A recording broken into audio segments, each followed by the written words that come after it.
Good afternoon or good morning or even good evening. There are so many different times that you could be listening and or watching the best podcast on this side of the Mississippi. It is The Baker's Dozen, hosted by your boy, DrewNG, and of course my partner in crime here, YungD0nut. How we doing, man? I said all that because I'm DrewNG. The nameplates are definitely going to be reversed. I don't know how I'm going to do it, but... See, I was like, what can I say off of what he's doing? And you're like, good morning, good evening. I'm like, Tim the Tap Man, good afternoon. And then you went to the Mississippi, and I was like, just to clarify, we're on the east side of the Mississippi. And then Don't get too many. There's like too many things, and I was like overloaded. That was my goal. My goal was just completely blow off the intro. We're never going to plan an intro. It's just always going to be just what can you say to introduce an episode. Off the cuff. I don't have cuffs right now, I guess. Should I cuff? I don't know. I'm not going to cuff right now. I'm wearing gym shorts, so I can't really cuff. I didn't know you could use that as like a verb. Cuffing? You've never like cuffed your jeans? I mean, I guess so. Yeah. Yeah. I just hadn't thought of the verb usage. You know. The verb usage. It's pretty up there. It's pretty up there. But thank you all again for tuning in. Welcome to episode 5. Got a lot of fun stuff to talk about here today. But of course, as usual, it's kind of like. It's almost like a recap of the week at hand here, because I know it's been a while since we last got to chit chat. I think we both got to experience a lovely, Halloween was the week prior. We interviewed Skylar last week. Yeah, and we never even talked about Halloween. We never talked about that. Did you have a good Halloween? I did. I actually had friends that came and visited. Josh was actually around. Josh was around? Josh was visiting other friends, get to see Josh. And then on their way home, it was actually Halloween that night. Mm-hmm. They're like, "Hey, we're gonna pass by where you live. Let's go get dinner." And I got to show him my apartment, and I haven't seen him since I graduated undergrad. I don't think I've seen him either. Yeah. It's been like 3 years. I haven't seen him since then. No.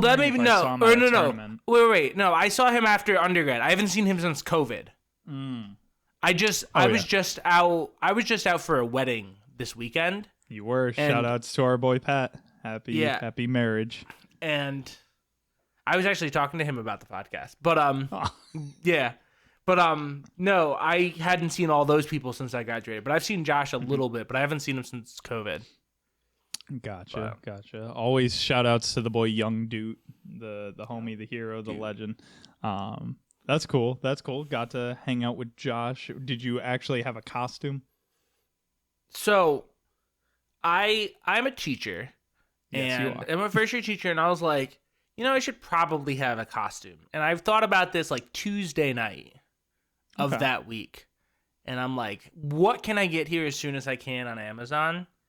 And I really was striking out. I was like, I'm going to like basic it up. I'm going to go Clark Kent Superman shirt underneath.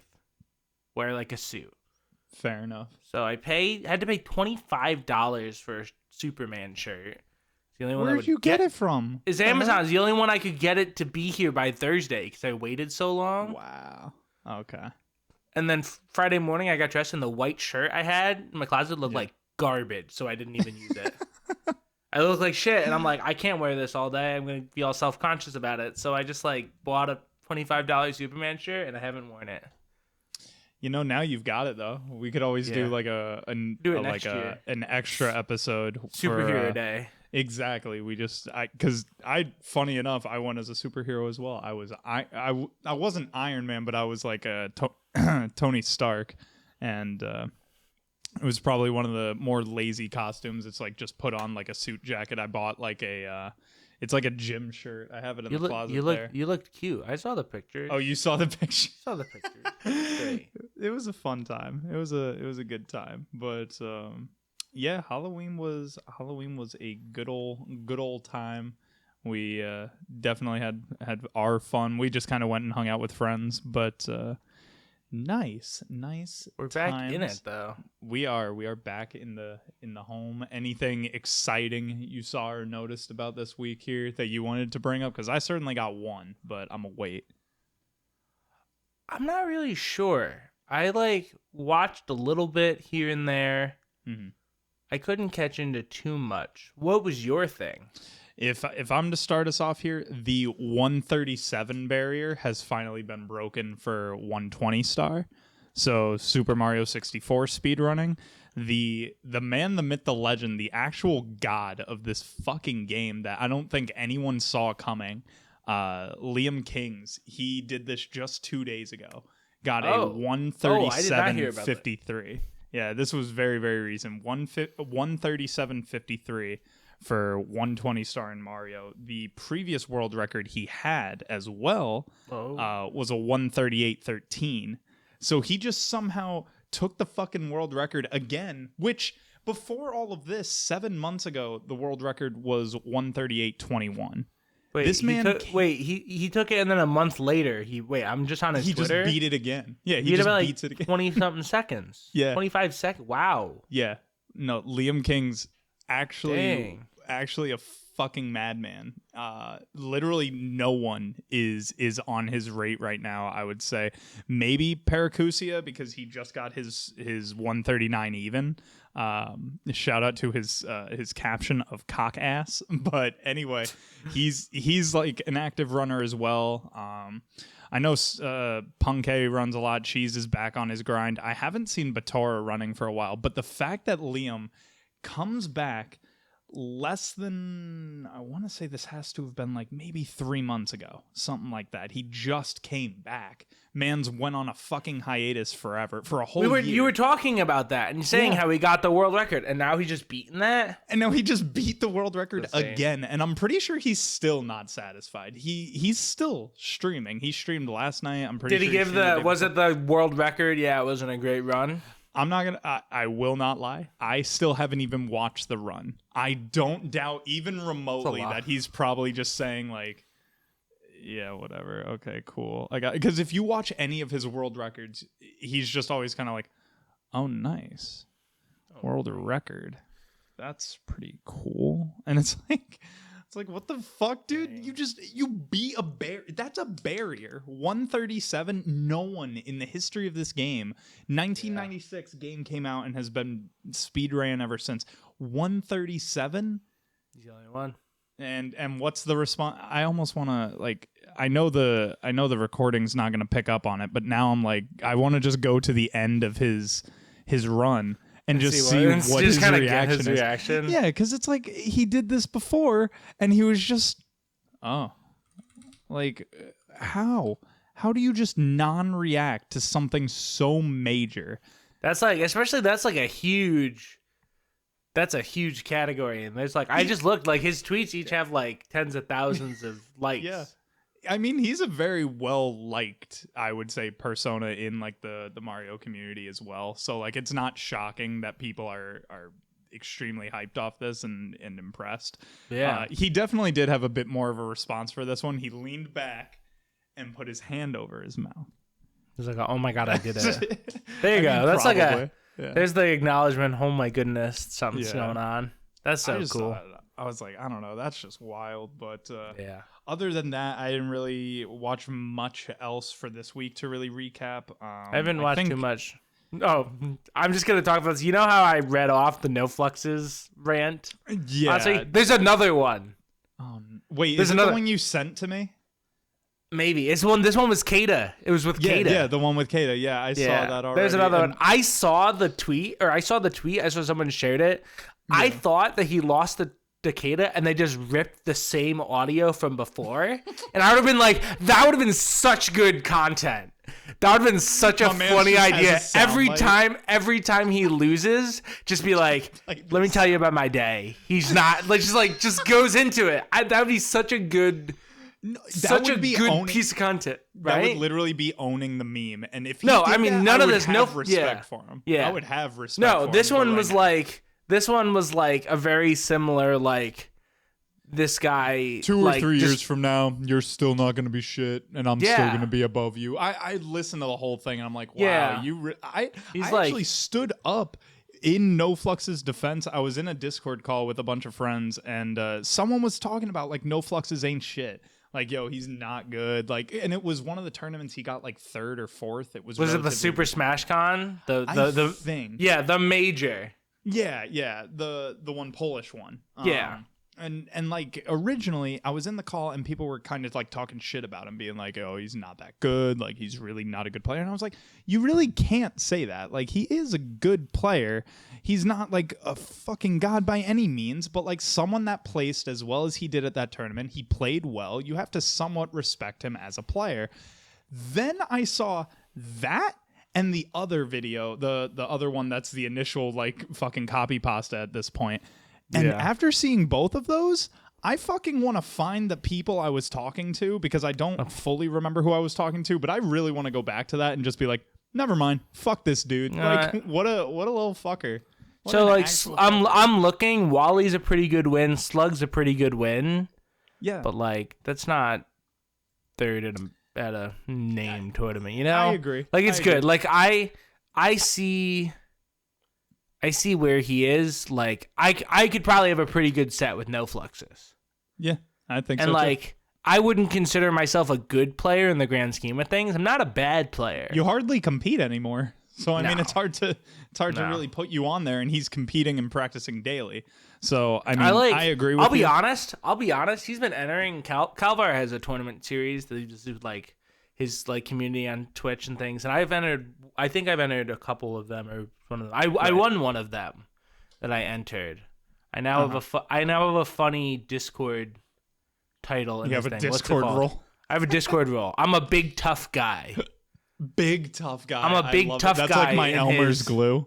Yeah, I'm a big tough guy in his Discord because I won one. But I like almost thought about entering one because I knew No Fluxes was in it, just to see if I could get to him in bracket. But I was like, nah. Shit. Well, I drove like 5.5 hours on Sunday, and I was like getting home, and I was like, I shouldn't then just run home to go play in a net play tournament. Hey, that's okay, John. You'll get him next time. It's okay. But you know, speaking of really cool roles, you know, if you're someone like my pal DrewNG here, who's very interested in collecting roles in Discord servers, you may want to take a look into the Baker's Dozen official Discord and Patreon. We have launched that now. I don't have an ad yet. I'll probably make one next time, but definitely check us out at patreon.com/thebakersdozen. It'll be slightly less intrusive than on the Courage and Nade Shot shows Cash App. I don't even know what they do. You don't know what that is? No, do they just throw this is Cash App at you? No, their Cash App ad read, it's like, it's something. It's like if you don't use Cash App, then fuck you. And it's like literally in their read. It's in their ad read, and they're like, say it, and I guess we're like, no, it's not. And they're like, look, it's right here. That's in their ad. That's in their ad read for the Courage and Nade Shot show. You don't use Cash App. Fuck you. Literally like that.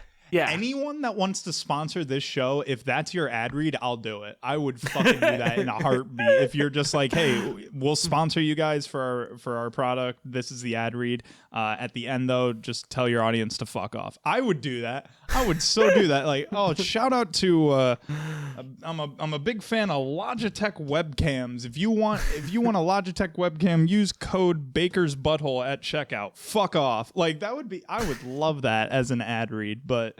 I do definitely have a Logitech webcam. Just saying.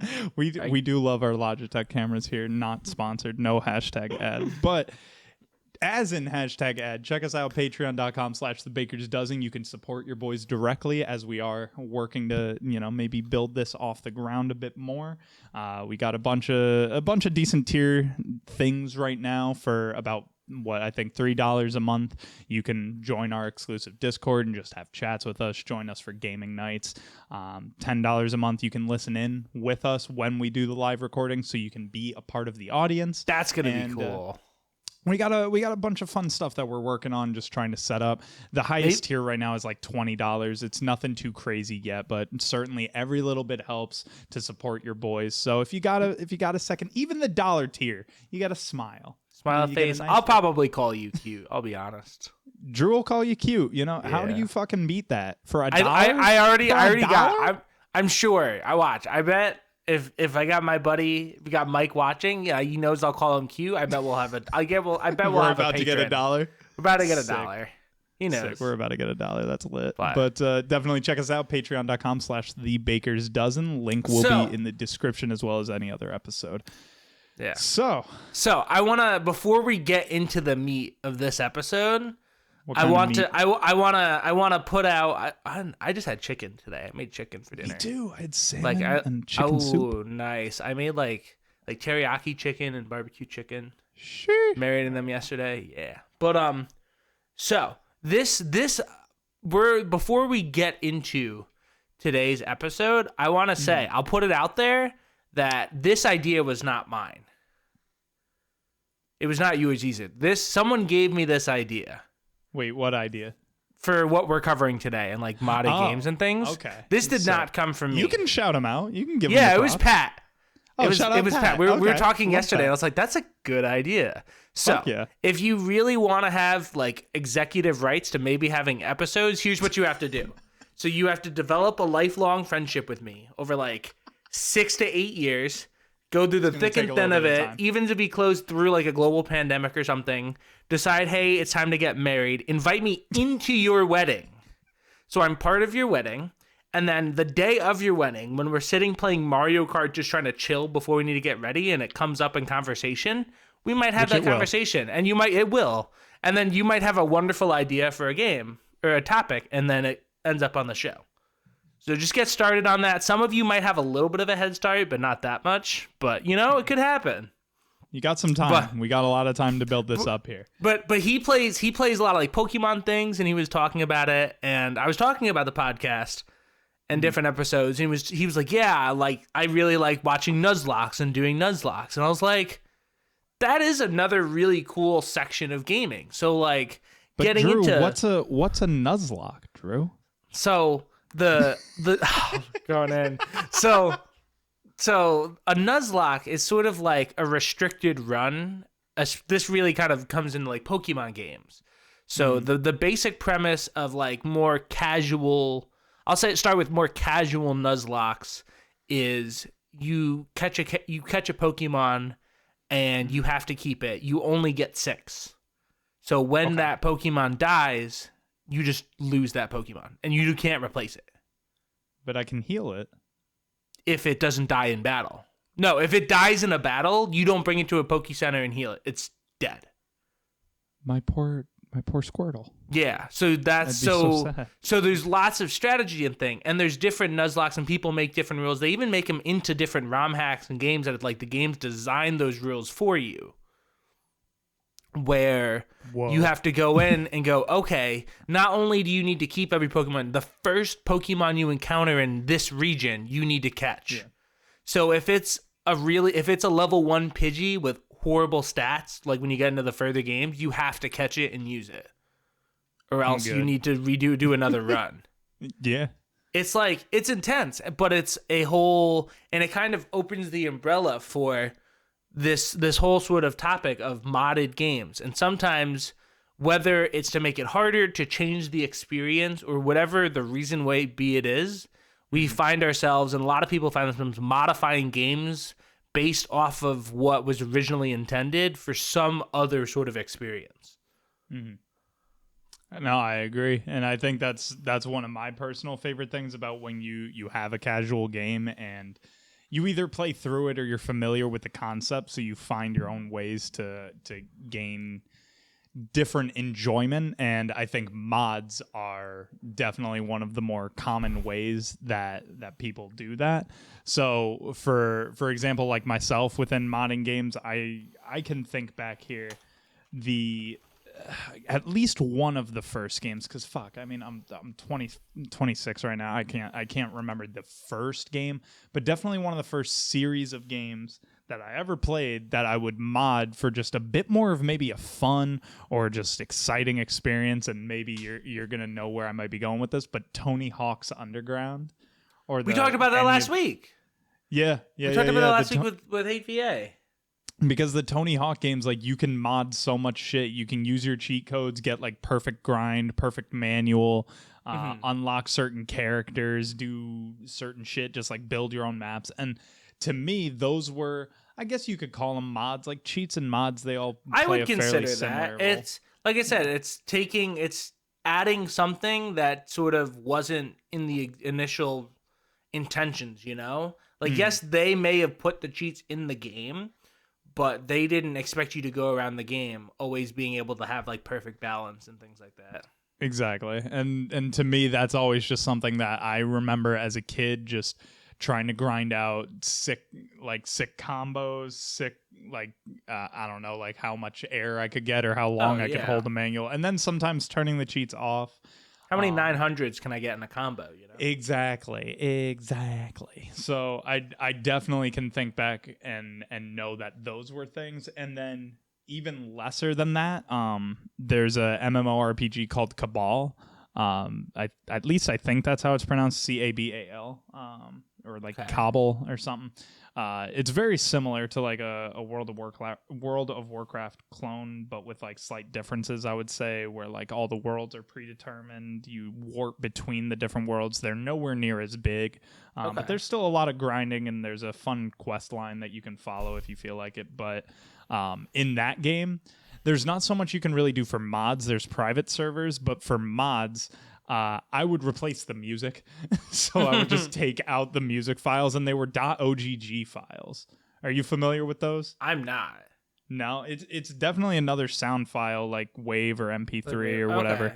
Okay. But they were all OGG files, and I'd never been familiar with those either until I saw like a YouTube video of someone replacing like the music in theirs as well, because the music in the game is like, So I like swapped it out, and I was like, oh, I'm a game modder now. I Look know at how you. To, I know how to hack things. Look at me. So that was me when I was like figuring out like Slippy things. I was like, oh, I gotta like edit the like early Slippy days when you wanted to change your name. You had to go into like a text document to like edit or modify your name in the JSON file. And I was like, God, look at me. JSON. I was like, I'm hacking the mainframe here. Like, this is crazy. I'm going deep, boys. What about you? What was your first, or at least most recollected, like early on? I don't remember a specific game, but I remember we had one of those Game Sharks. Game Shark, you like plugged into our PS1.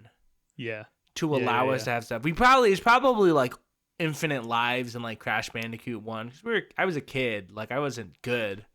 I was probably dying a lot. Crash Bandicoot is like surprisingly difficult. It is like, I've never played a single Crash game, actually. It was, I mean, as like someone, I mean, it was like quite rigorous platforming for like, imagine like a 7-year-old. Oh yeah. No, I mean, from what I've understood about Crash games, like most people would say, even on like a difficulty span, they're definitely harder than like Mario games by far. Yeah. So like I wouldn't doubt it as a 7-year-old. Yeah, you're probably getting fucked up. But yeah, those were in those sort of cases. It was more to like, what am I gonna do to make this easier? What am I gonna do to like aid this so I can get through it? But kind of as we like progress and as we become better at games, it kind of flips, right? It doesn't become, okay, this was too easy, but like, what can I do to like challenge myself more? What can I do to make this harder? And that's kind of where it's spun. And I think as now we're like more serious gamers and have more under our belts, it kind of goes to that end of the spectrum. Sometimes I could see that. I know Guitar Hero could be a good example of that. Yeah. Some people prefer to play now in like hyperspeed modes where like that shit is just flying at you. Yeah. But like technically it's all still within the same tempo. Like the song's not going faster, but the notes are like slower to be, or they're faster to be recognized. So I know that's something people do. Even that modding, like Clone Hero, that's what it's called, right? Clone Hero, that's another one. Yeah.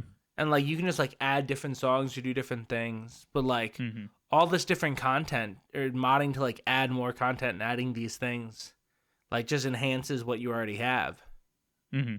And that's something that like I actually admire about like gaming sometimes when I think back on it. It's just like, damn, people really out here putting in the fucking work to try and really make things as tricky as possible. Hell, speedrunning in itself could also be like another way of looking at it. Like, man, how fast can I do this? Yeah, like how are we pushing this game in other ways? We talked about it last week. Is like, no, we talked about it 2 weeks ago. Is speedrunning like an ethical thing, or like is it or this kind of thing? I was like, yeah, this is just how you were experiencing the game. It's okay to experience it in a different way.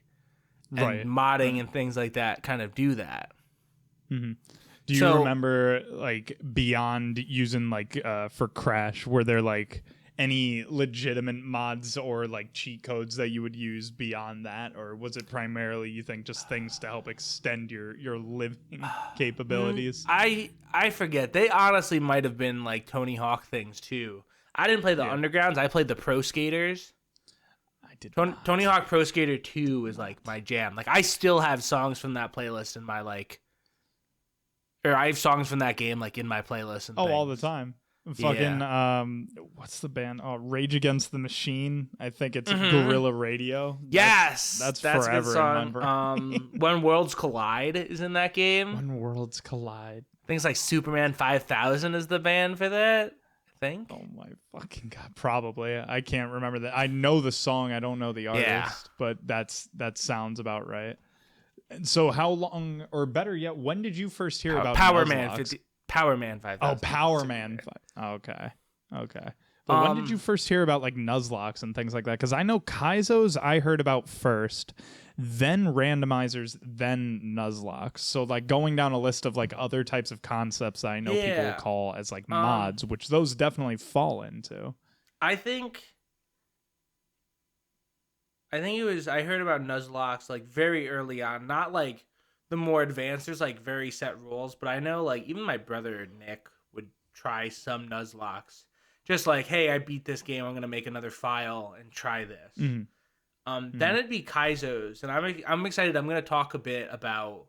I don't have experience playing Kaizo's, but there was probably like a year or two span when I got into a lot of different content creators who were doing Mario ROM hacks and off of Super Mario Maker, and I got into that a lot. And then more as I started getting attuned to other people, like either speedrunning or things on Twitch, I started seeing randomizers, and I'm like, what are these? So let's kind of break down just for those who aren't sure. So we already talked about a Nuzlocke. Kaizo, it actually, the term kind of started coming out from like the modification of Mario games. I looked that up and found that. But basically it's just changing things and like modifying the games to make it harder and making them a lot more difficult. It's kind of like remodeling a game. It's like make a Kaizo version. And it's almost in like a more common vernacular, people will reference like Kaizo blocks. As like different ways to like, or like things that like are unexpected to try to catch you off guard. And these different things. But that kind of like almost like a revamp for like a harder purpose is what I would kind of give a general definition for of a Kaizo. Of a Kaizo mod. Yeah. And then randomizer is just like changing elements of a game to different spots, whether it be pull or bosses or mobs or spawns, or sometimes it's the characteristics of those things. So it might look like the same thing, but it has different stats or gear or equipment that's somewhere else in the game. Just kind of a whole fresh spin on a game that you probably know inside and out. Creates a whole different layer of complications, a whole new way of trying to think about the game entirely. You play maybe a Legend of Zelda game. Oh, I'm going where I normally get the boomerang. Psych, I got the slingshot now? It's not there. Hell? Now I have to go somewhere else. Yeah.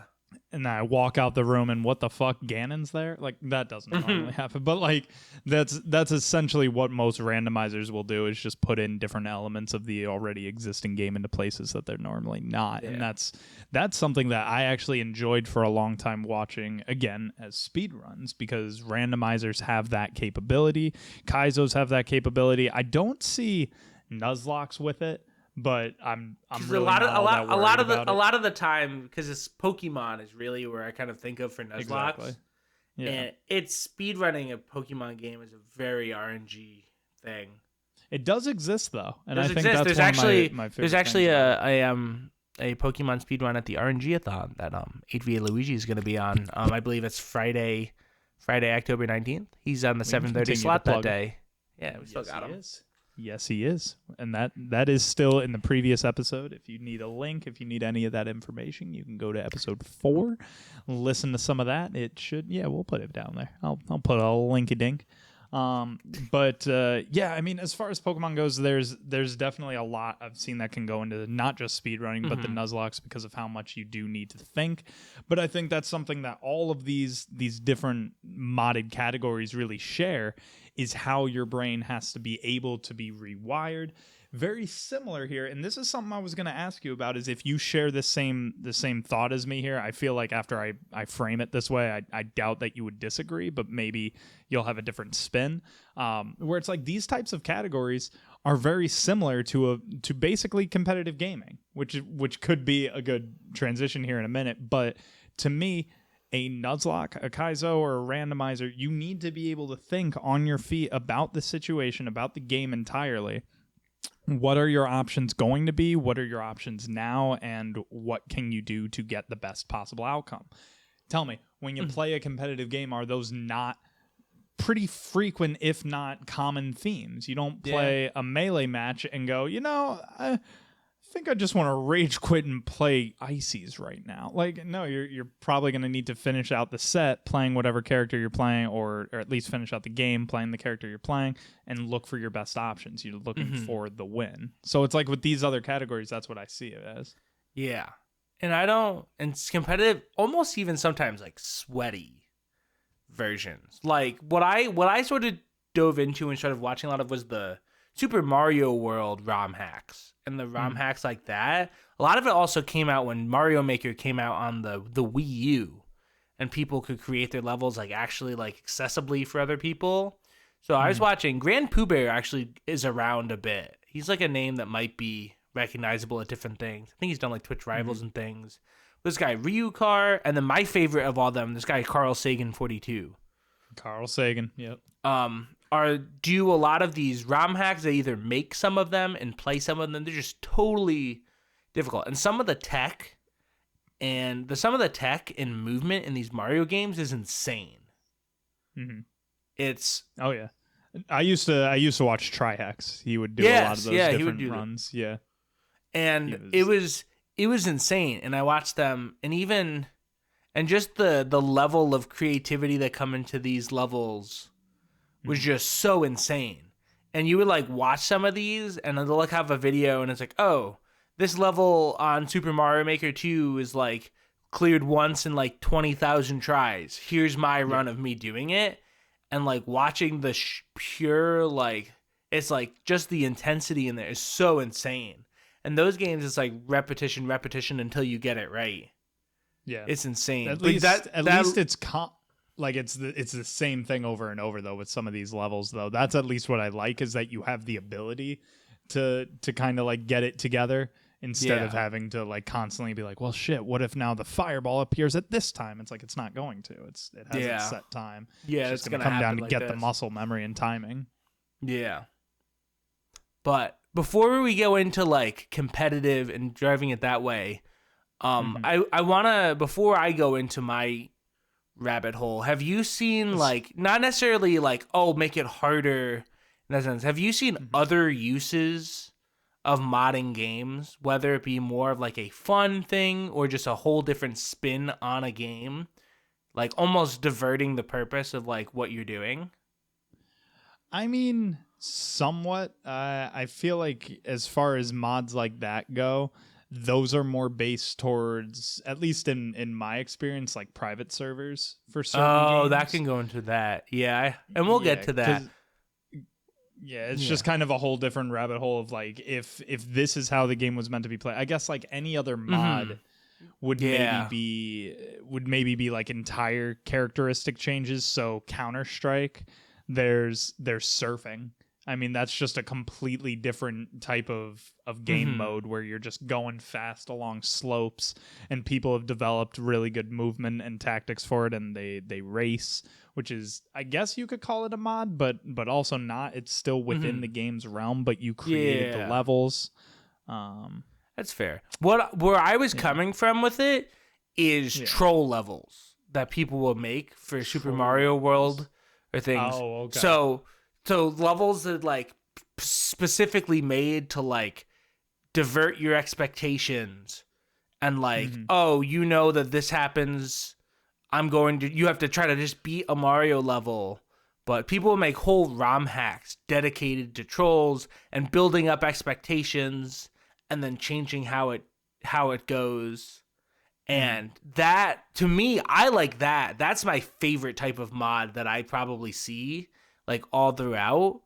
Watching these troll levels and especially with Carl Sagan is like, I don't watch, he's the only Mario content creator I watch, but he'll have like a 40-minute like random troll level video, and I'm like, I have to find time to watch it because it's so funny.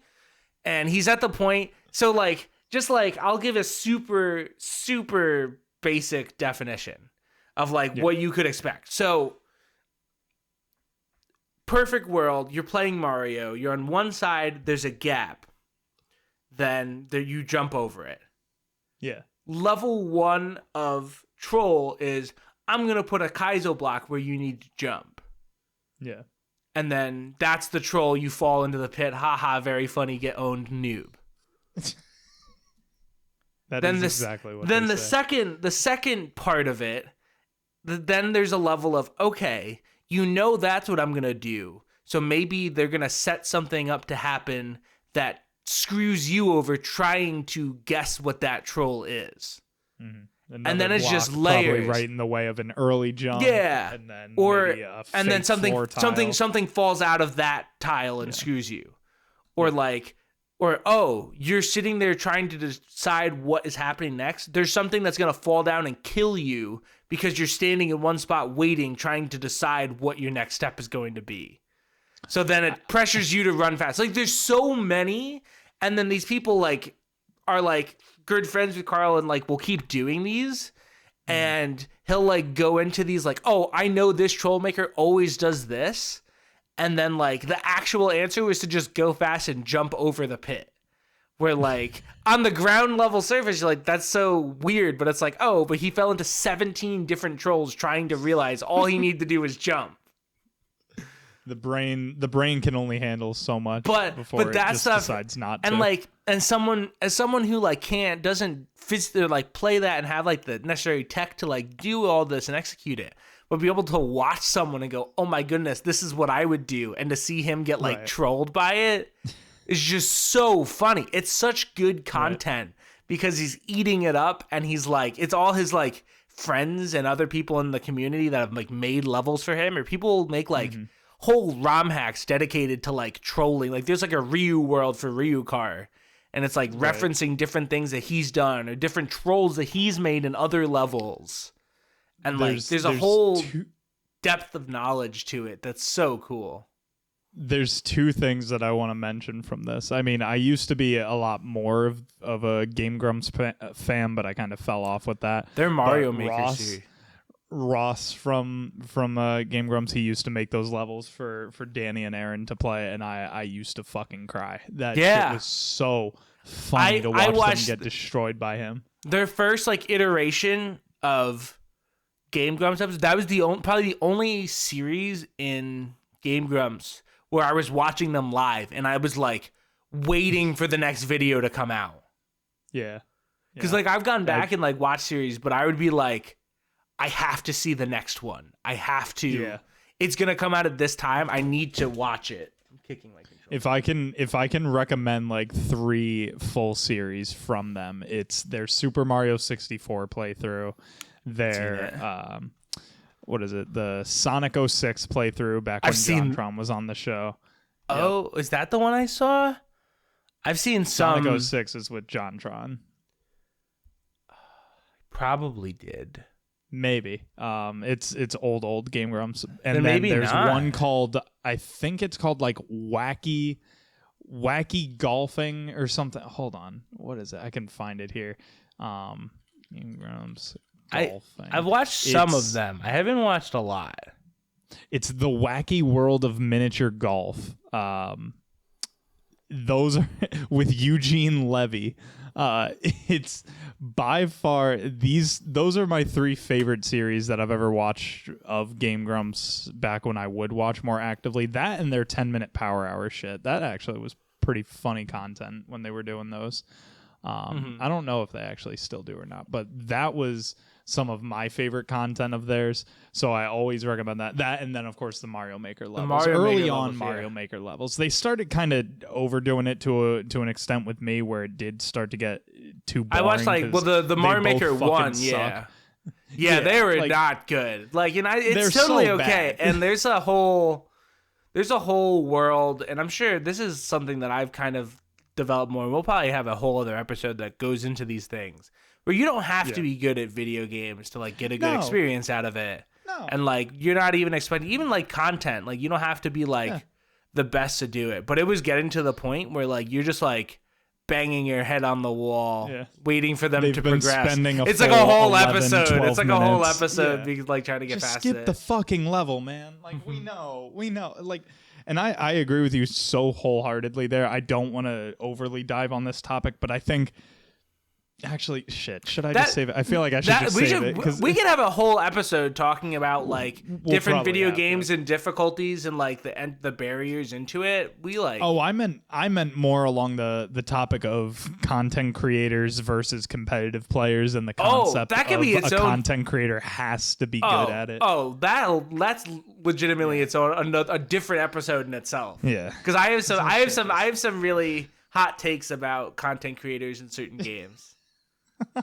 No, I'm serious. Excited to know the DrewNG hot takes on this. I'm excited because I don't think I know many of them. Melee streamers, beware! You're not gonna like that. But. Oh, fuck them all. Except for a few. But last thing I did want to bring up. The last thing. You ever see the M2K clip of playing Mario Maker? You ever seen the one clip? Yes, I think I have.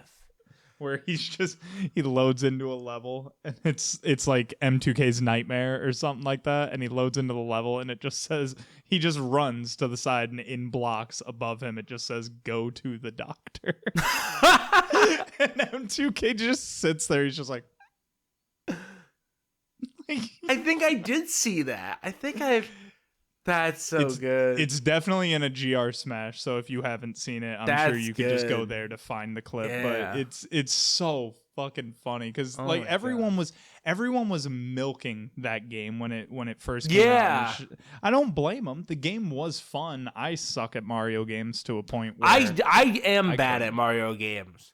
Platforming's hard. I got Mario Maker and I'm watching all these YouTubers. I'm like, oh, let me try to do this. And I'm making my own level. I'm trying to make a troll level and I'm like, I can't clear it. I'm like, I can't clear it. I can't even publish it to clear. I know what's happening. I still just don't have the skills and understand the engine enough to beat it.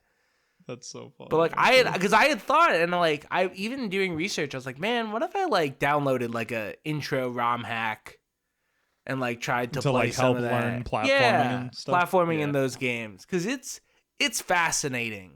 Some of the different things I see. I love that word.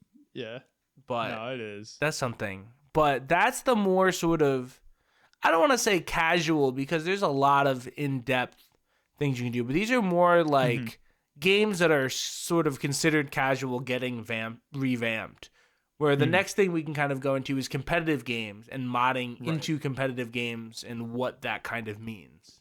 Well, because that's, again, an area that we can both I would almost say pretty easily kind of relate to, given we both have a melee background. Yeah. And I mean, we're not sponsored by Nintendo right now, so I can happily admit that one of my roots and what kind of really drove me into even joining the Smash community competitively was Project M. Yeah. That was I didn't hate Brawl. I don't think I was ever a outwardly Brawl hater, but I 1,000,000% the minute I found out Project M was a thing, loved that leagues more than I loved Brawl. I was a Brawl player. I remember going to my buddy Patrick's house. Not Pat. Not Pat. Earlier. This is different. There's a very distinct. There's a very distinct reason I call Pat and I call Patrick, because they were also for both story time. They were both born in the same week and both play the baritone. Do they really? Yes. Oh my fucking They're like, God. I call them like, I said if they ever like meet in real life, probably the universe will explode. So that hasn't really happened yet. But we got just thankfully you guys should be thankful for that, because I don't think it's one of those like, I don't think time's gonna stand still if they end up being in the same room. But anyways, the arc reactor's gonna blow. I would go to Patrick's house and we would play Brawl, and that's kind of where I got in. But later on, I was playing Melee, and they're like, "Hey, there's this thing called PM that's like Brawl but like Melee," and I'm like, "What?" But a lot of people got into PM. There's probably more people that I knew either growing up or like even like early on into like college that knew more and played more PM than Melee. Oh yeah. Way more characters, a way prettier looking engine and shit like that. I mean, you have it for the Wii. Who the fuck has a GameCube anymore? Absolutely. How much did you dive into PM? I dived in pretty hard. I essentially, the way things worked for me is like when I went to college, because as you're familiar, where we both went to college, we had suite dorms. So it was like me and a roommate in one room, but in a area that had 4 different rooms, all with 2 people in it. So the suite that I was in, originally, like, we all didn't do much together, but then I think I brought my Wii in because no one else in my home was using it, and I brought the Wii in, and I had Brawl. Along with a few others. I think I had like Mario Kart and Wii Sports or whatever, and we would just kind of, definitely not underage drink and then play these games together. And Brawl was one of the ones that this one kid, Connor, I remember was like, he wasn't like good by any means, but he was the guy that's like, oh, you're playing like 4 or 5 people on the screen. He's going to run to the complete other side, avoid everyone for the longest time. You're going to like camp out for the win. Exactly. Camp out for the win, essentially. And like he was okay as a casual player because we don't know advanced techniques at that point. No one's no one's really dash dancing. No one's really shield stopping. Any Dacuses? Dacus, yeah. I still don't. That's the one Brawl tech that I know. That's the one Brawl tech I know. What is Dacus again? It's dash cancel, dash attack, cancel, up smash or something. Yeah, I think so. So like I was. I do it with like Wario. I don't. And it was like some would like. Fuck. It's like you like dash attack, but then you like also flick up, or you like jump and hit up on the control stick or something. I forget. Well, because there's always jump canceling, but then I guess you could dash attack. Yeah, and you just like went really far off of it. Yeah. But so when it came to playing Brawl, I had 0 competitive understanding. Mm-hmm. And then I pulled an all-nighter with this kid, Matt. Not the one we know. It's a different Matt. He actually like dropped out, I'm pretty sure. I don't know whatever happened to him. Shout outs to that guy. Doc Matt was his nickname, if anyone knows him. If you see him, check on him. Let him know he's okay. But so me and Doc Matt pulled like an all-nighter, just like playing games and like just shooting the shit. We eventually got to a point where we were playing Brawl together, and I think we were just going random. And I played Puff and did my first rest ever, and we had no fucking clue how. Like we were trying to figure it out for so long. We're like, what did you do? What did we just do here? Hold on. So we like took so much time, probably a solid 3 hours, just like looking over her moveset. Like, what the hell is happening? What is this? We would hit down B. Nothing happens, right? Yeah, we're just hitting it. And we're just like, okay, she just goes to sleep. Nothing's happening to the percent. This is probably why no one fucking plays this character. This is stupid. And then I found out once he left, because it's probably like 7 a.m. at this point. He probably went to like Tim Hortons to get coffee or something. I found out if I got close enough to you and I hit down B, you fucking explode. Yeah, big things happen. Big things happen. That's it. Yeah, you find out the real reason anyone plays this fucking game. It's to fucking blow people up with that. So that was insane to me. So then I tried to look into more of that, and that's when I found the first like puff combo videos with Melee. Mm-hmm. And I'm like, oh fuck, I don't have a Melee copy with me. Oh no. Like, damn, this isn't gonna be. I can't do any of this because I don't know if you knew this, but like my first mains in Melee were Marth and Puff, mostly Puff. I think I knew the. Did I know that? You might have, because I like when I first joined into the scene at our college. When I first joined into the scene, I mean, all I did was play Puff, but I was definitely still like a little bit more kept to myself. So I think I only talked to like Wild, Turk, and TGB. So like I didn't really even talk to Zach. I didn't really talk to like anyone else at that time. So I wouldn't doubt if you weren't familiar with that yet, or if I was maybe considering Marth. But either way, that scene was so stacked when we had all those people there. We really did. We had such a fun fucking time. That was good. But what ended up happening was you're fine. But what ended up happening was I tried looking at more combo videos, just like more cool shit. And the next video I saw was a Marth video, but like this didn't look like Melee anymore. This looks like a completely different game. Melee, it wasn't Brawl. Looking better. Yeah, I was like, what fucking game is this? And it said like it's a PM combo video or something like that. And I was like, what is PM? So I researched it. I found it out. I actually messaged a friend from back home that I would, talk to every now and again about like, yo, have you heard of this? And they're just like, yeah, it's a Brawl mod. And I'm like, what the fuck? Like how? And they're like, you gotta do some totally Nintendo legal things to your Wii, and then you can run the mod on Brawl, and it makes it play with a Melee engine. And immediately when I did that, I was so fucking hyped. And no one after that point, no one wanted to play that version of Brawl. Whenever I got the suite together to play Brawl, if I'm like, yo, let's play a game, let's have fun, let's do some shit, and they're like, all right, yeah, let's do it. And I'm like, all right, I'm gonna turn on Project M. They're like, nah, dude, just make it the regular version, because by that point, you were getting into it. You were whipping their butts. Did I ever tell you, not to like totally dive off on too many tangents, but did I ever tell you like the first like legitimate like Smash mental thought process that I ever came across that helped me like learn to play a game competitively? No. It's the simple RPS of a video game. So rock, paper, scissors in real life. Rock beats scissors, scissors beat. Yes, you do. Rock beats scissors, scissors beats paper, paper beats rock, right? Base that to a video game for a minute. So more specifically, Smash, right? Smash. What are the core mechanics that you can think of that can be rock, paper, scissors, right? Like there's neutral attack. interactions, Yeah, there's attacking, there's shielding, and there's grabbing. Those are literally the rock, paper, scissors of Melee neutral interactions. So when I finally started taking Smash more seriously, and then more specifically in Project M, my friends didn't want to play it anymore because it's like, oh, this person's shielding all the time. That's all they're doing. Oh no. What beats rock? Fucking paper. I'm going to grab you. Oh, they're grabbing me all the time, or they're trying to grab me. I'm just gonna dash dance and avoid the grab and then attack them. Oh, I'm getting attacked a lot. I'm just gonna shield. So I started figuring shit out, and they didn't want to.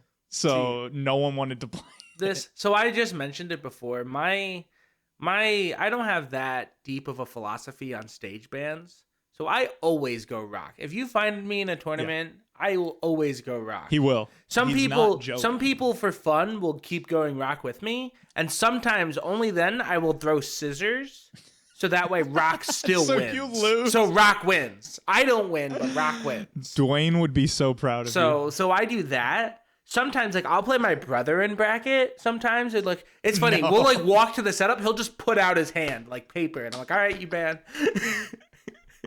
So people know, like even Buffalo, they would like know, and I just like walk up to the setup and like, people call you out though. No, they think you're full of shit. They're like, he's just gonna go paper this time. He's gonna go paper. I have to tell my teammates, I'm like, guys, you have to do rock paper scissors because I'm just gonna go rock, and they're like, really? I think you did that with me. I'm like, yeah, and I'm like, I'm just gonna go rock, and sometimes like, no, you do it anyways, and I'm like, okay, and then like I'll go to someone, they're like, you gonna go rock, and I'm like, yep.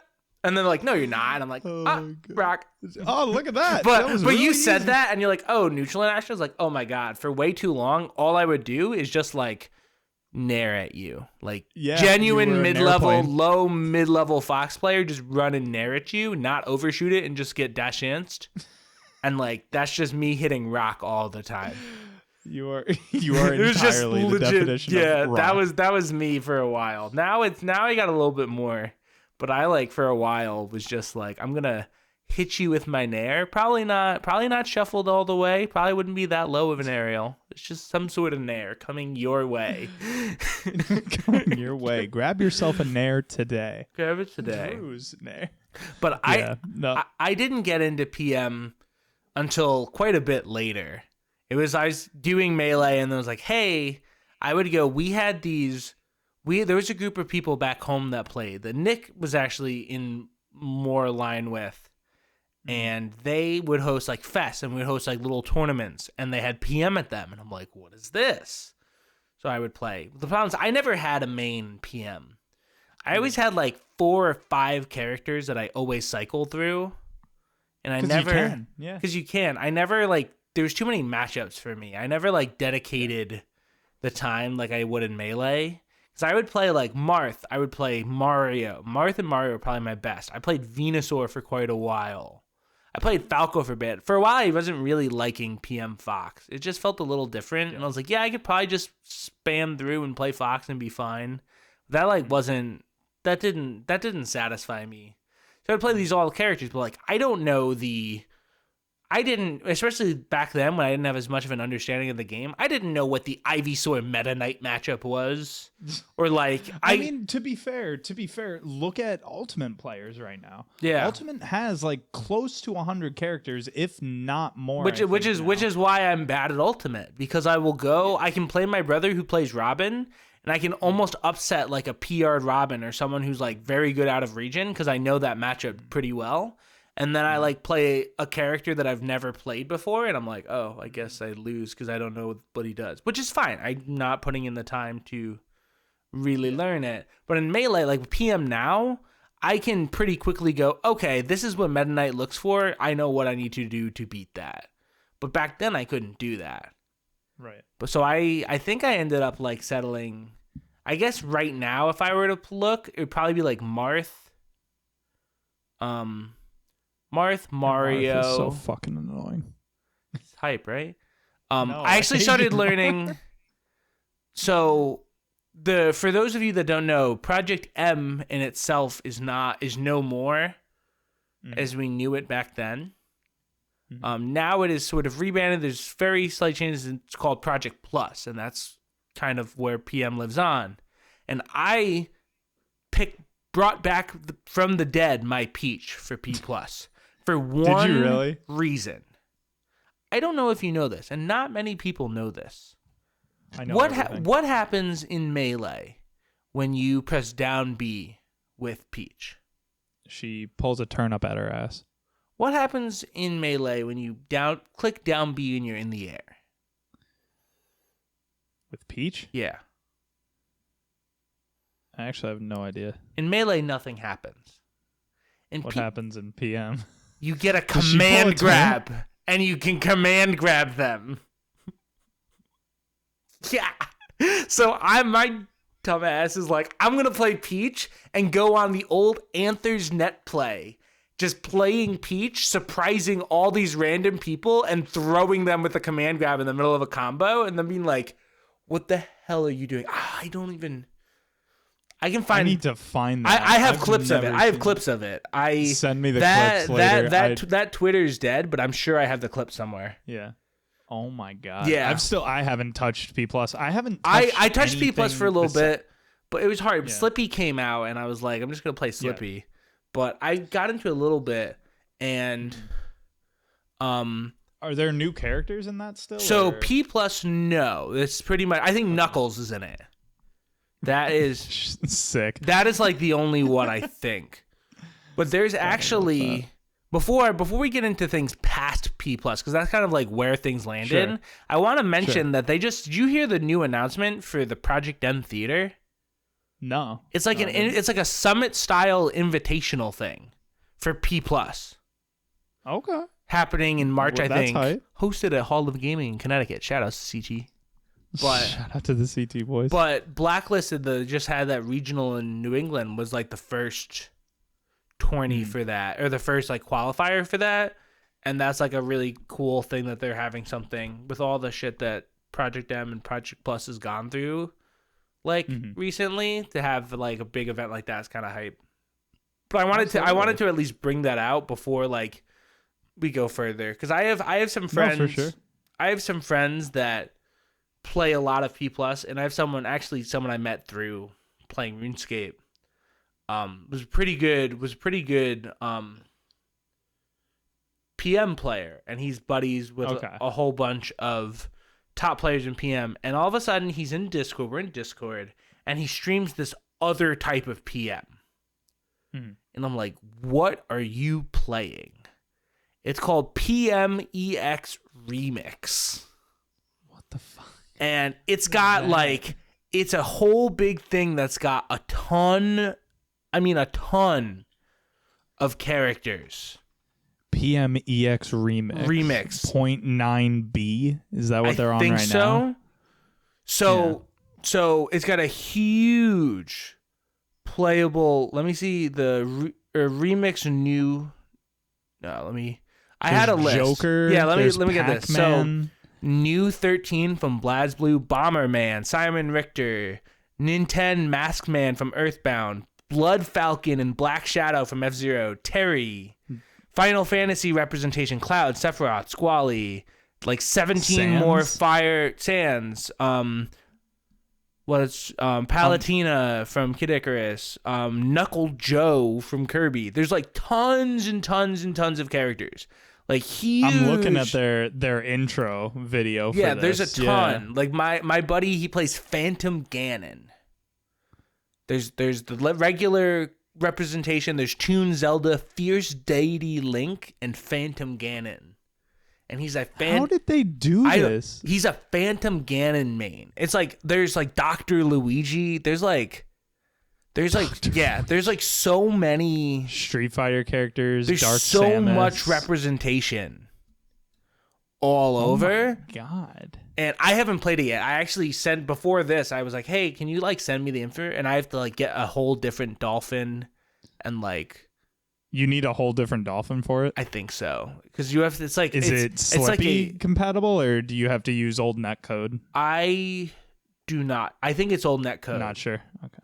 Damn. Yeah. Nobody likes the old netcode. But he was playing it, and I got the things to try to do it. But it's like, I was like, man, that's like a lot to do. But I'll get to it at some point. But it's like cool, because it's like, I mean, it's a very niche, like, the only reason I know about it is because, like, I saw him playing it in a Discord call. Right. I'm just still looking at some of this because I think so that's much, sick. right? They also have a break the targets for it. They went all out. Like, they did everything for this. They made trophies? Why? That's sick. They put new music in. 98 fighters. Yeah. 9 more than Waddle Ultimate's Dee. final count of 89 at the end of DLC in October 2021. Jesus. There's a Vector Man in this? Yes. Oh my God. What the hell? Blaziken, another Pokemon outside of all the other Pokemon. I would be a Blaziken main so easy. Giant DK? How is that fair? That's hype. Mega Mewtwo Y? Like, what the fuck even is King that? K or Diddy Kong. I guess a lot of those are Geno. Mega Charizard X. Toad. Supersonic. Waluigi, of course. Toad. I'm gonna be Toad. Oh my God. Dude. But there's so much. Sick. Yeah, we should play this sometime. I was actually about to say, I'm just saying we could make an episode one day where we do like a bunch of sets, like we do a best of 5 in like 3 different mods games, of the game, but neither of us ever play them. Oh, so it's like we have to get them, download them, and going blind. Going blind, and we can't play our mains. Yeah, so of you course, can't play Fox. I can't play Falcon. I'm gonna play like some random thing. I would totally. Yeah, we can only go random. I think that would be a lot of fun. We find 3 different modded games. We could even. They don't even have to be probably like Smash based. Yeah. I feel like that would just be easiest. I mean, if we look for other video games, that's gonna be hard as fuck. But I could definitely say I think that would be fun. I would have wanted to do that for this one, but I think we only literally on the spot just came. I just brought this up to you. I don't even think I put the PM remix in the notes about like what I was thinking about. Didn't.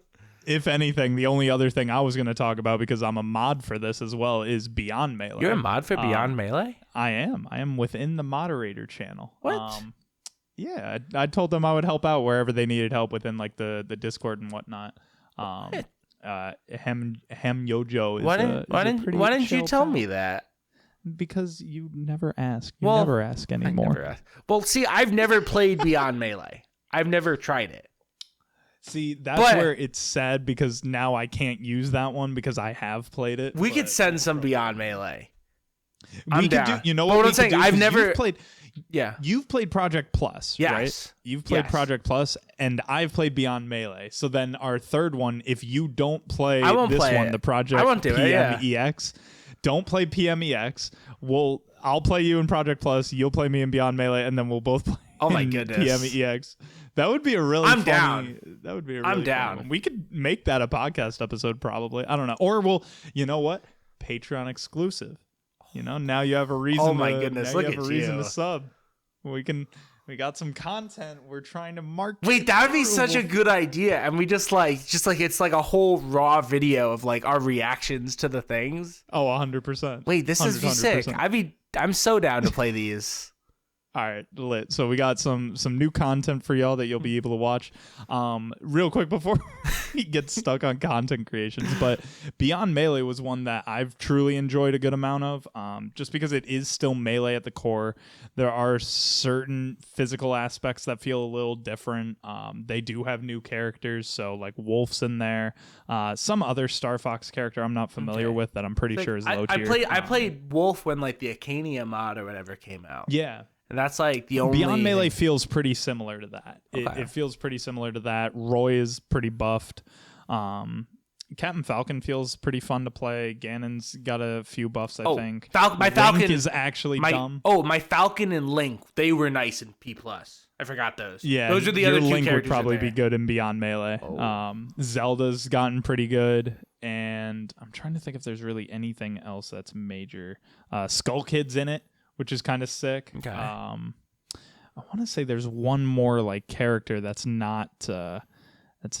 Oh, Mewtwo, like Mewtwo X or something like that. I would have to go to the channel, but yeah, like there's a Mewtwo, Shadow Mewtwo. That's what it is. Okay. Shadow Mewtwo's in there as well, and he's pretty freaking nasty. But as far as all of that goes, like, I would definitely say I've enjoyed Beyond Melee as far as like another mod for Melee, because it has a pretty solid community as well. Mm-hmm. People worked really hard to like put things together. I know there was like an invitational channel for everything. There was like an invitational, and people were like entering things. I think just whenever Raichu. I think whenever that happened, I just like wasn't playing much Melee, and I was like, I can't get into this now too. When did Beyond Melee release? Do you remember? My gut's gonna tell me it was gonna like be like August, when I was just moving apartments and getting ready to start a new job. That's my guess, because I didn't play it at all. Yeah, I can't see original set date, but it definitely came out this year, I would say. Yeah. I definitely would say this year is when that all started. Oh, Welcome to Beyond Melee was posted. Their trailer on Twitter was posted July 10th. July 10th? Okay. So when did it come out? Oh my goodness, that was loud. I'm sorry. I didn't need to yell at you lovely people at home. I don't think you were actually that loud. Okay. But this was loud. So it came out July. So July 10th, that's like legitimately when I was like discovering, hey, I got a job and now I need to move apartments, and I just got, that was a busy time. So yeah, I never played. Yeah. Oh, that meant I was home too. So I was borrowing the power line adapter with my brother, so we had some sort of connected Ethernet thing, right, because I couldn't just be connected to the Ethernet cable. Yeah, I was consistency. I was not playing much Melee at that time. I get you. Well, anything beyond, like, I'm trying to think of like other games that go a little bit beyond that, but like for mods in particular, I think what we were almost talking about a little bit prior to were like the concepts of like private servers for certain games. I don't know what ones that like you have specific experience with. I know way back in the day, I used to play a lot of World of Warcraft private servers. Even now, I don't play WoW anymore because fuck Blizzard and everything about them. However, playing a private server would probably be the ultimate way to say fuck you to Blizzard, but I haven't gotten there yet. So what do you do what do you go to do for a WoW private server? So I feel like defining a private server is also like the good way to start it. So for those that are unaware, private servers are essentially non-game developer supported. So like, let's say a World of Warcraft private server, Blizzard does not endorse, and in fact, funny enough, they will probably sue the actual holder for the server if they can find out their information, if they can track them to a point to send a cease and desist or some form of servants. So private servers are modded versions of these games where most of the time, for example, you're able to play them for free. World of Warcraft, you have to pay $15 a month to play retail. I think on like a month-by-month subscription. Whereas a private server is free in a lot of cases. The game is modded, but there are different modifications. You can join servers that are instant 80s, where your character is automatically to the max level and you have all the skills already. But there's still more to do. Like most of the time it's PvP. You can learn how to fight in like a different style or play different races that you want to try out and just see how they work. Or just fucking have a good time and just play the game for free, because fuck these big companies, this corporate bullshit America. So there's those type of private servers. There's ones more specifically, again, based in WoW called Blizz-like, where they are not modified to the point where the character is grossly exaggerated or buffed to a point of brokenality or anything like that. Is it like faster XP rates or something like that? Sometimes. Some of them are. Some can be faster XP. Some are normal. Some are so Blizz-like to the point where it's like, you're just playing the game, dude. Just play the game and don't pay this company. Just play the game and have fun. Wow. Most of those exist more towards like the earlier patches, and they still probably have some form of modification to them, because I think that's ultimately what makes it private. But yeah, those are what did it for me. I'm so excited. So, oh my God, why didn't I think of this before? Okay, so my originally, before my just amazing thoughts right now, brain sharded. Yeah, like brain, my Jimmy Neutron brain blast. So I was gonna talk about, I played RuneScape when I was a little kid. I've gotten back into old school RuneScape over the last like year and a half. Yep. But what I was gonna say was there was like PK private servers where you could do PKing and fighting. I played them a lot as a kid. You just like get all the gear. Like, you just go and fight people. And that's what I did, because on the main game, I didn't have that much money. I couldn't afford that gear. I didn't have the stats to be able to go and PK. But I thought that was cool. RuneScape used to be huge all around the PvP, and that's what was a lot. Actually, you know Cypher PK, right? Like I do, yeah. That's what the PK. That's where the PK comes. For, he used to make RuneScape videos. Yep. But yeah, so the private servers were that. But really, as I'm like talking about this, I really had the biggest, almost like a culmination of private servers kind of making their way into the real world, I guess. Yeah. So RuneScape, if you don't know the history of RuneScape, I'm not going to give you the whole history. But there's different eras of RuneScape. And a little after 2007 came what's called the evolution of combat. There's a whole bunch of different things going wrong in the game. They changed how the whole combat system worked. They took away trading, and you couldn't just trade whatever you wanted. You couldn't PK for a while because they were dealing with a whole bunch of like money coming in and out of the game, and it's a whole big mess. So people would play on these private servers that were more like what they used to be, the good old days, the golden days of playing. The golden days. And there was so much of an outcry for we hate the direction the game is going in. We want something else, that old school RuneScape came out. Yep. And old school 07 Scape. 07 Scape.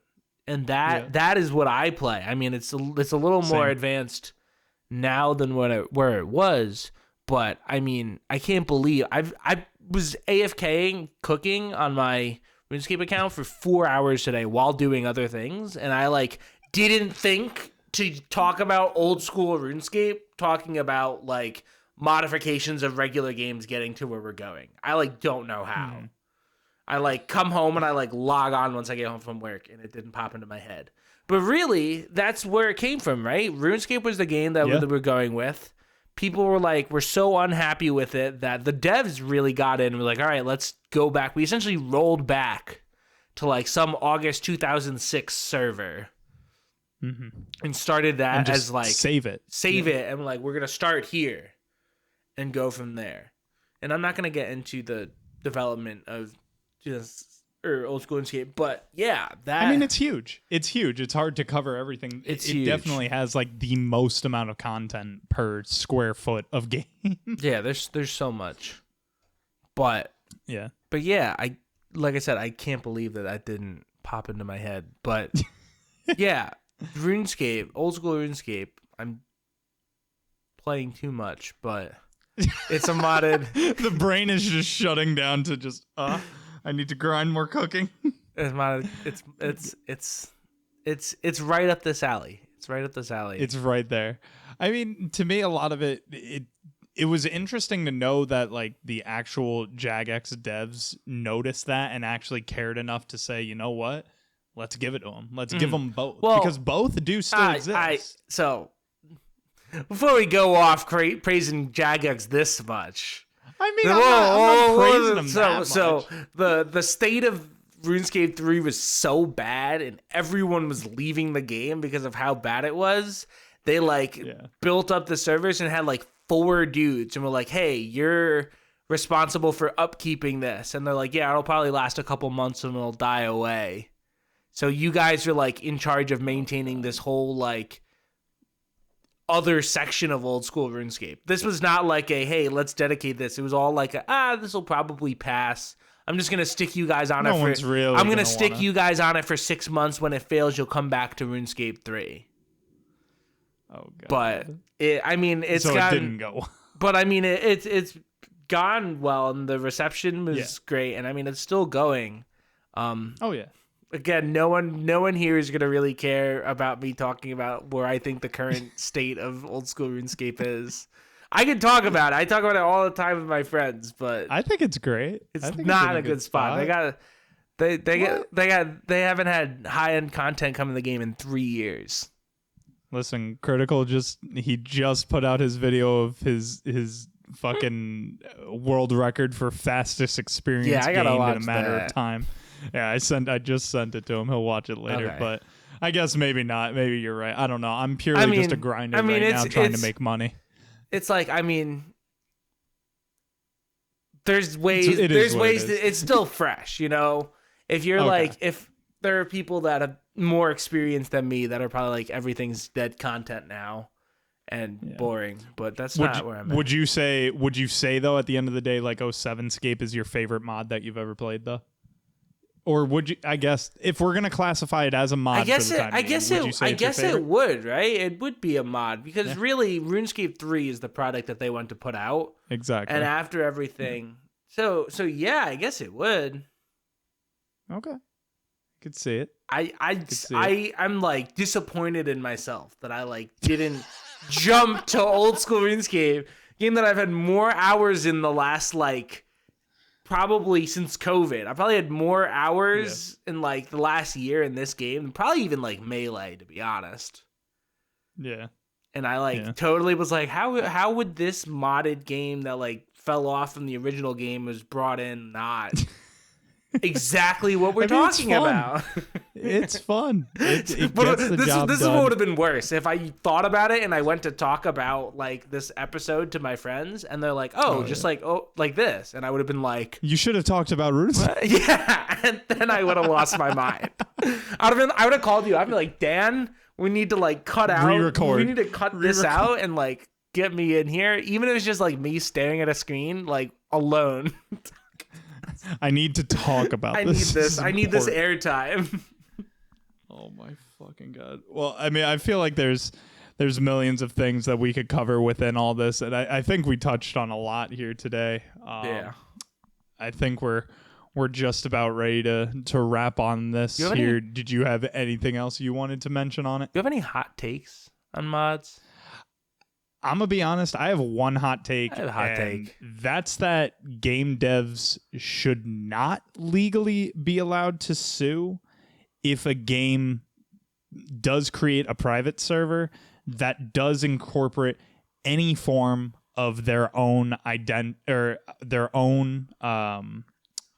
intellectual property into it.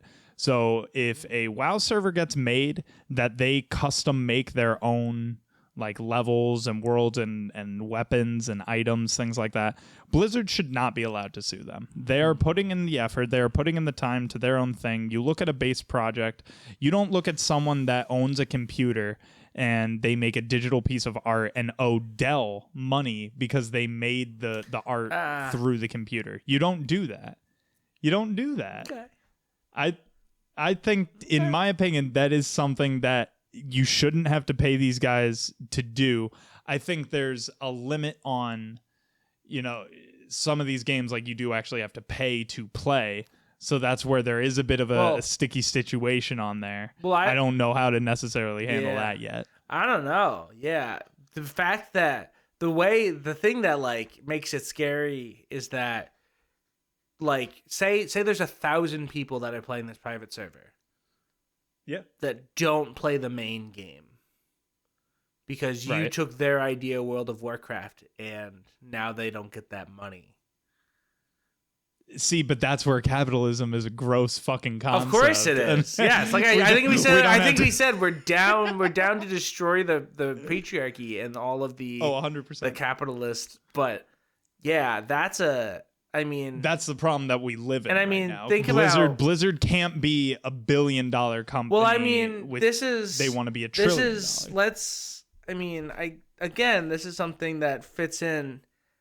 I mean, look at Slippy.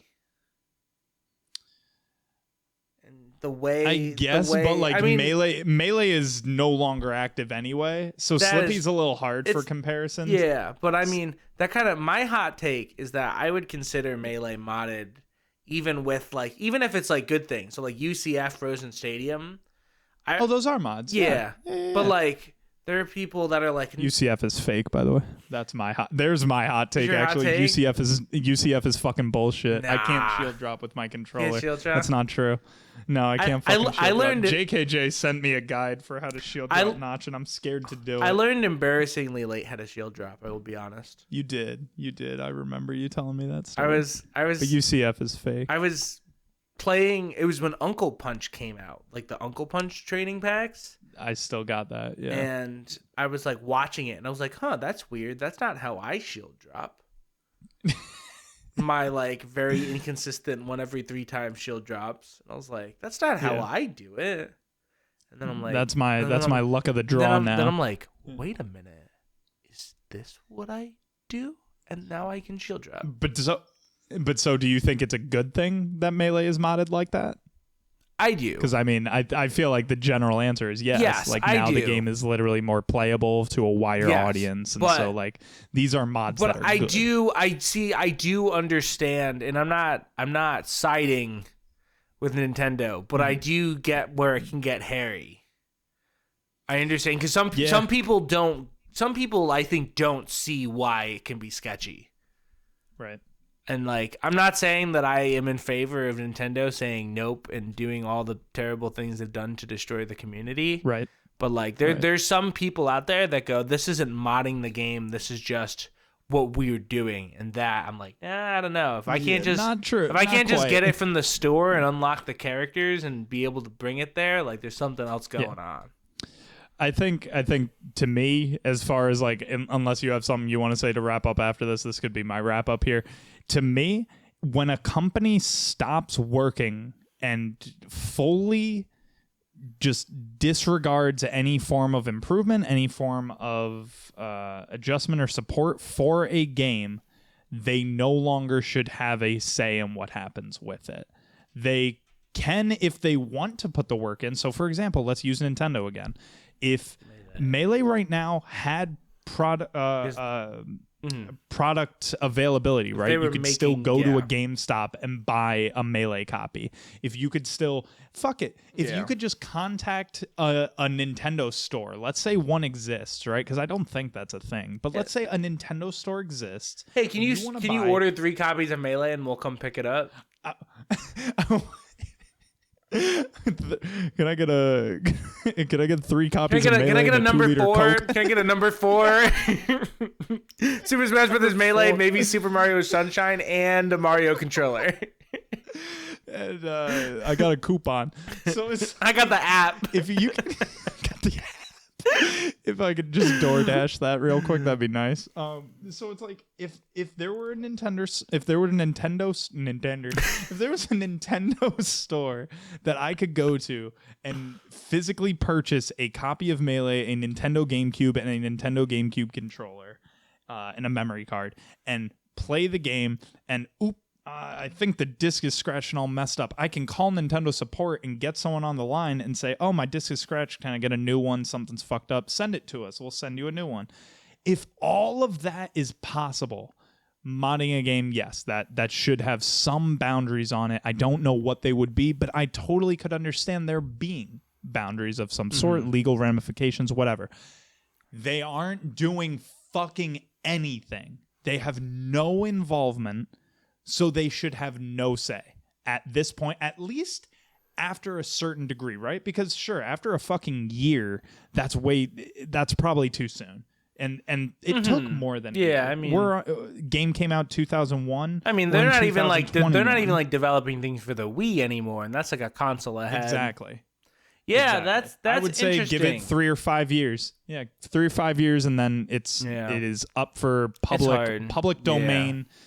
Within adjustments and modifications. Yeah, copyright is a weird thing, and that's really what goes. Sucks. There's like, especially as like a musician, there's a lot of weird things, and I think music's been such a more popular thing, obviously because there's a lot more consumption of music and more creation of music. Yeah. And that's something I actually want to talk about with you one day, just because you are a music teacher. I'd love to have an episode where we actually talk about music and certain things in there. I would love to. This is video game music. Podcast. We could do a whole video game music. Oh my god, that could be fun. That'll be so fun. Oh my goodness, I didn't even think of. Look at me. I like them. We'll get another musician on the podcast. Josh, Pat. We can get like Dizkid Boogie. Are you kidding? I can. Ooh, I can talk to. Yeah, we might be able to. I can get that hookup. That would be sick. That would be cool. Or like, what about? I got some ideas. Oh, he's got ideas. I got some ideas. We're not leaking. No leaks. All right. Thank you guys again so much for tuning into The Baker's Dozen. Again, remember patreon.com/TheBaker's Dozen. Send some love to the homies here. DrewNG, YungD0nut. We at this. We gonna keep being at this. Catch us next week with another flavorful episode. Ooh. And anything else? We good? I think we're good. I think we're all set. Some exciting things coming on the way. Exciting stuff coming at you. Thank you again for tuning in. We will see you next time. Goodbye.